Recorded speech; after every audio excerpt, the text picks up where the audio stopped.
സംസ്ഥാന സർക്കാരിന്റെ 62 ലക്ഷത്തോളം വരുന്ന സാമൂഹ്യ സുരക്ഷാ ക്ഷേമനിധി പെൻഷനുകൾ കൈകളിലും ബാങ്ക് അക്കൗണ്ടുകളിലും സ്വീകരിക്കുന്ന ഗുണഭോക്താക്കൾക്കുള്ള ഓഗസ്റ്റ് മാസത്തിലെ ഓണത്തോടനുബന്ധിച്ചുള്ള പെൻഷൻ തുകയുടെ ആദ്യ വിതരണ അറിയിപ്പുകൾ എത്തി. ഓണത്തോടനുബന്ധിച്ച് ഗുണഭോക്താക്കൾക്ക് 2 ഗഡു പെൻഷൻ തുകയായ 4000 രൂപ വരെ വിതരണം ചെയ്തേക്കുമെന്നുള്ള അറിയിപ്പുകൾക്ക് പിന്നാലെയാണ് സംസ്ഥാനത്ത് ക്ഷേമ പെൻഷൻ നേരിട്ട് വിതരണം ചെയ്യുന്ന രീതിയിൽ മാറ്റം വരുത്തുന്നതുമായി ബന്ധപ്പെട്ട് നിലനിൽക്കുന്ന സംശയങ്ങളിൽ സംസ്ഥാന സർക്കാർ ഔദ്യോഗിക വിശദീകരണവുമായി ഇപ്പോൾ രംഗത്തെത്തിയിരിക്കുന്നത്. പുതിയ സർക്കാർ അധികാരത്തിലെത്തുന്ന സാഹചര്യത്തിൽ പെൻഷൻ തുക അടിസ്ഥാന പെൻഷൻ എന്ന ഇനത്തിൽ 3000 രൂപ വീതമാക്കി വിതരണം ചെയ്യുമെന്ന് സർക്കാർ നേരത്തെ തന്നെ അറിയിച്ചിരുന്നു. പെൻഷൻ 3000 രൂപയിലേക്ക് ഉയർത്തുന്നത് സംബന്ധിച്ചുള്ള നടപടിക്രമങ്ങളുടെ ഭാഗമായാണ് പുതിയ മാറ്റമെന്നാണ് സർക്കാർ അറിയിച്ചിരിക്കുന്നത്. പെൻഷൻ വിതരണം ചെയ്ത ശേഷം ബാക്കിയാകുന്ന തുക തിരിച്ചടയ്ക്കുന്നതിലുണ്ടാകുന്ന വലിയ കാലതാമസവും അർഹതയില്ലാത്തവരെയും ഒന്നിൽ കൂടുതൽ പെൻഷൻ കൈപ്പറ്റുന്നവരെയും ഒഴിവാക്കാനും കണ്ടെത്താനുമാണ് ഈ പുതിയ നടപടിയുമെന്നാണ് സർക്കാർ വിശദീകരിച്ചിരിക്കുന്നത്. കൂടാതെ കേന്ദ്ര സർക്കാരിന്റെ DBT നിർദ്ദേശങ്ങൾ പാലിക്കാത്തത് മൂലം കേന്ദ്ര ധനസഹായം നഷ്ടപ്പെടുന്നത് ഒഴിവാക്കാനാണ് പെൻഷൻ വിതരണം ബാങ്ക് അക്കൗണ്ട് വഴി ആക്കുന്നതെന്നും സർക്കാർ വ്യക്തമാക്കി. നിലവിൽ 27 ലക്ഷത്തോളം വരുന്ന ഗുണഭോക്താക്കൾക്ക് അക്കൗണ്ട് നമ്പറുകൾ നൽകിയിട്ടുള്ള മുറയ്ക്ക് അക്കൗണ്ടുകളിലേക്കും 24 ലക്ഷത്തോളം വരുന്ന ഗുണഭോക്താക്കൾക്ക് കൈകളിലേക്കുമാണ് പെൻഷൻ വിതരണം നടന്നുകൊണ്ടിരിക്കുന്നത്.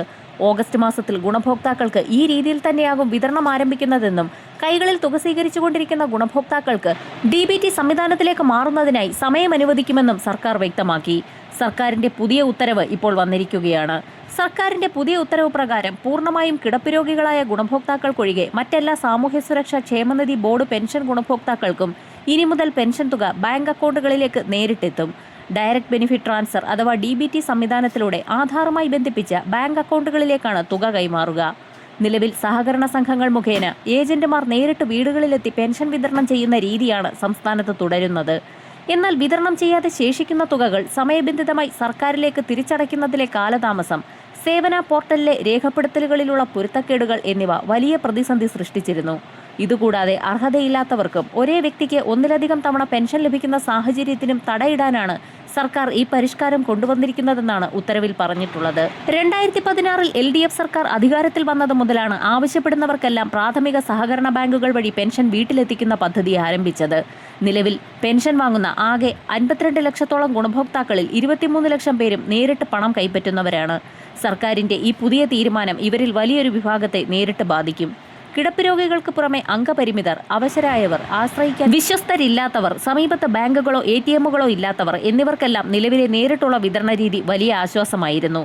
പെൻഷൻ വീട്ടിലെത്തിച്ച് നൽകുന്നതിനായി ഓരോ വ്യക്തിക്കും തുക എത്തിക്കുമ്പോൾ ഏജന്റിന് 25 രൂപയും ബന്ധപ്പെട്ട സഹകരണ സംഘത്തിന് 5 രൂപയും സർക്കാർ ഇൻസെന്റീവായി നൽകിയിരുന്നു.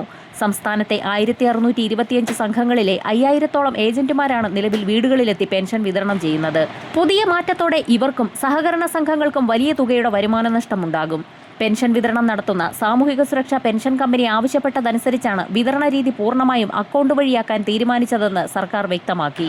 ഓഗസ്റ്റ് മാസത്തിലെ പെൻഷൻ വിതരണ നടപടികൾ സംസ്ഥാന സർക്കാരിന്റെ ഭാഗത്തു നിന്നും ആരംഭിച്ച സാഹചര്യത്തിൽ ഈ മാസം കൂടി ഗുണഭോക്താക്കൾക്ക് പഴയ രീതിയിൽ തന്നെ പെൻഷൻ തുക എത്തിച്ചേരും. കൈകളിൽ തുക സ്വീകരിക്കുന്ന ഗുണഭോക്താക്കൾ ബാങ്ക് അക്കൗണ്ടുകളിലേക്ക് മാറുന്നത് സംബന്ധിച്ചുള്ള കൂടുതൽ അറിയിപ്പുകൾ ഉടൻ പുറത്തുവരും. വരും മണിക്കൂറുകളിലെ സർക്കാർ അറിയിപ്പുകൾക്കായി ചാനൽ സബ്സ്ക്രൈബ് ചെയ്യാൻ മറക്കാതിരിക്കുക.